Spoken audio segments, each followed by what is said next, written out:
அனைவருக்கும் வணக்கம். நாளை மாகாளிய அமாவாசை மிக அற்புதமான ஒரு அமாவாசை.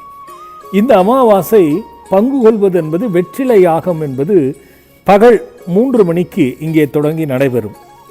யாரெல்லாம் பித்ருக்கள் சாபம் இருக்கிறது என்று நினைக்கிறீர்களோ, யாரெல்லாம் பித்ருக்களை முறைப்படி வழிபடாமல் அதனால் வேதனைப்படுகிறேன் என்று நினைக்கிறீர்களோ, அல்லது பித்ருக்கள் மன சஞ்சலத்துடன் இறந்திருக்கிறார்கள், அவர்களுடைய ஆத்மா புண்ணியம் அடையவில்லை என்று நினைக்கிறீர்களோ, அவர்களுக்கெல்லாம் ஒரு அற்புத வாய்ப்பாக நாளைய நடக்கின்ற அந்த மகாலய பட்ச அமாவாசையிலே வெற்றிலை யாகம் என்பது மிக சிறப்பு என்பதினால் அனைவரும் பங்கு கொண்டு பயனடைய வேண்டும் என்று அழைத்து மகிழ்கின்றேன்.